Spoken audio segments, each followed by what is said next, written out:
Hi friends, happy morning. பாருங்கள் friends, நான் ஒரு பேனில் ஒரு நல்ல பெரிய ஸ்பூனுக்கு ஒரு 2 ஸ்பூன் அளவுக்கு நான் எண்ணெய் ஊற்றி வச்சுருக்கேன். இப்போ இதுக்குள்ளே கொஞ்சம் வெங்காயம் போட்டுடலாம்.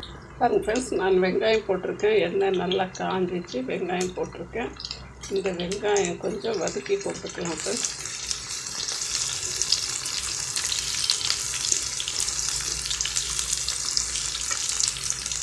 இதோட நான் கேரட் போடுறேன். கொஞ்சம் கேரட்டை கொஞ்சம் நீளமாக கட் பண்ணி வச்சுருக்கேன். இந்த கேரட்டையும் இந்த வெங்காயத்தோடு போட்டு வதக்கிக்கிறேன். பாருங்கள் ஃப்ரெண்ட்ஸ், இப்போ கொஞ்சம் வெங்காயமும் அந்த கேரட்டும் கொஞ்சம் வதங்கி வந்துச்சு. கேரட் ரொம்ப வதங்கணும்னுட்டுன்னு இல்லை. இப்போ நான் 2 ஒரு பெரிய சைஸ் தக்காளி கட் பண்ணி வச்சுருந்தேன். இப்போ இதில் போட்டு வதக்கிக்கிறேன்.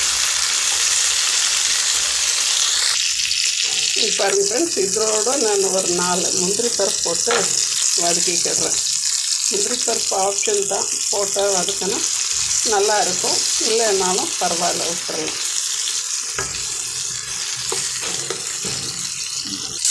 இப்போ இதை எல்லாத்தையும் நான் வதக்கிட்டேன். இன்னும் பார்த்திங்கன்னாக்கா நான் ஒரு 2 கட்டு பாலக்கீரை வாங்கி வச்சுருந்தேன்.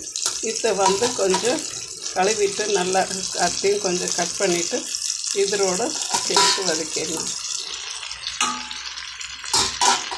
இது தண்ணி போக நல்லா வதக்கி விட்டுக்கலாம் ஃப்ரெண்ட்ஸ். ஃப்ரெண்ட்ஸ், இப்போ இது நல்லா வதங்கிடுச்சு. இப்போ இதை கொஞ்சம் ஆற விட்டுட்டு நம்ம நல்லா மிக்சியில் போட்டு அரைச்சிட்டு வந்துடலாம் ஃப்ரெண்ட்ஸ். நான் இப்போது பேனில் கொஞ்சம் எண்ணெய் ஊற்றி வச்சுருக்கேன். இதில் ஒரு ஸ்பூன் அளவுக்கு நான் சீரகம் போடுறேன். நல்லா ஒரு ஸ்பூன் அளவுக்கு போட்டுக்கணும். அதே சேம் டைம் ஒரு டேபிள் ஸ்பூன் அளவுக்கு இஞ்சி பூண்டு மிக்ஸு 2யும் ஒன்றா அரைச்சி வச்சுருக்கேன். அதை போட்டுக்கலாம். ஒரு டேபிள் ஸ்பூன் அளவுக்கு இருக்கட்டும். இப்போ நல்லா வதங்கிட்டோம். இப்போ இது கொஞ்சம் நல்லா வதங்கி வந்துருக்கு. இப்போ இதில் நம்ம மசாலாங்க சேர்த்துக்கலாம். அந்த எண்ணெயிலே மசாலா வறுத்தோம்னாக்கா கொஞ்சம் அந்த பச்சை வாசனை போயிடும். நான் ஒரு 2 டேபிள் ஸ்பூன் அளவுக்கு தனியாத்தூள் போட்டுக்கிறேன். இன்னும் ஒரு 1/4 ஸ்பூன் அளவுக்கு மஞ்சள்தூள் போட்டுக்கிறேன்.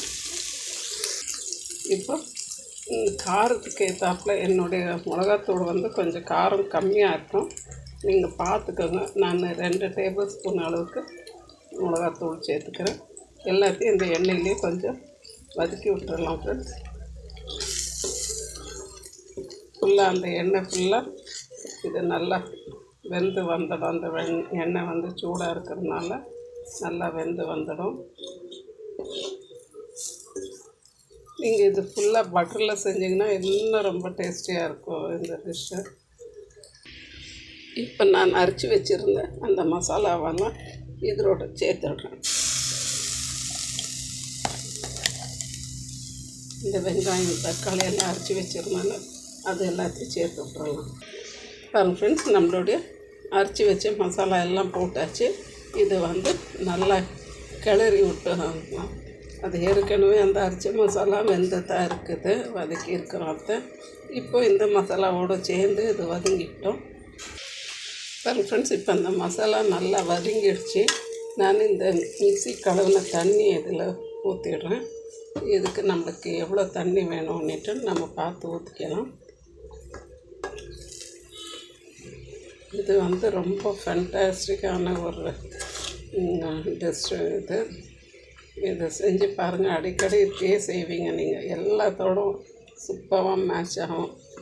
ஒரு கீ ரைஸு, இல்லை சப்பாத்தி, நான், தோசை எல்லாத்தோடும் ரொம்ப சூப்பராக மேட்சிங்காக இருக்கும். இப்போ இதோட நான் ஃப்ரை பண்ணி வச்சுருந்தேன் அந்த பன்னீர் போட்டுறேன். சேம் டைம் நான் கொஞ்சம் சோயா சங்க்ஸை ஊற போட்டு வச்சுருந்தேன், அதை பிழிஞ்சு வச்சுருந்தேன், அதையும் போட்டுடுறேன். இதெல்லாம் நல்லா கொதிச்சு வரட்டும் ஃப்ரெண்ட்ஸ். நான் இப்போ ஒரு 200 கிராம் அளவுக்கு இந்த ஃப்ரைஸ் பன்னீர் எடுத்துருக்கேன். பன்னீர் எடுத்துட்டு இதை க்யூபாக கொஞ்சம் பெப்பர்ஸாக கட் பண்ணி கொஞ்சம் எண்ணெயில் இதை ஃப்ரை பண்ணி எடுத்துக்கலாம் ஃப்ரெண்ட்ஸ். இப்போ இது கொஞ்சம் ஃப்ரை ஆகிக்கிச்சு. நம்ம இதை உடனே எடுத்து கொஞ்சம் தண்ணியில் போட்டு வச்சிடலாம். இல்லைனாக்கா ஒரு மாதிரி ரப்பர் மாதிரி ஆகிடும். போதும், இந்த அளவுக்கு ஃப்ரை ஆனாலே இது போதும். எடுத்துகிட்டு கொஞ்சம் தண்ணியில் போட்டு விட்டுறலாம் ஃப்ரெண்ட்ஸ். அப்போ அது அந்த ரப்பர் மாதிரி இருக்காது, டேஸ்டியாகவும் இருக்கும், ஜூஸியாகவும் இருக்கும். பாருங்கள் ஃப்ரெண்ட்ஸ், அரைச்சி விட்ட சிக்கன் குழம்பு. மசாலா எல்லாம் வறுத்துட்டு மிளகா, தனியா, சீரகம், சோம்பு, பின்ன வந்து பார்த்திங்கனாக்கா எல்லாம் கரம் மசாலா எல்லாம் வறுத்து, வெங்காயம் எல்லாத்தையும் வறுத்து செய்கிற கிராமத்து சிக்கன் குழம்பு. இதுக்கு பார்த்திங்கன்னா லாஸ்ட்டாக ஒரு தாளிப்பு கொடுத்துருவாங்க. கடுகு, உளுத்தம் பருப்பு, கருவேப்பிலை போட்டு ஒரு தாளிப்பு. குழம்பு வந்து ரொம்ப ஸ்மெல்லு சூப்பராக இருக்கும். இங்கே செஞ்சோம்னாக்கா நம்மளுக்கு தெருவெல்லாம் வாசனை எடுக்கும். அந்த மாதிரி ஒரு குழம்பு இது. இது பார்த்திங்கன்னா இட்லி, தோசை, சாதம், சப்பாத்தி, இடியாப்பம், அப்போ எல்லாத்தோடும் மேட்ச் ஆகிற ஒரு குழம்பு. ரொம்ப அருமையாக இருக்கும் ஃப்ரெண்ட்ஸ். இப்போ எப்படி செய்கிறதுன்னுட்டுன்னு பார்க்கலாம் வாங்க.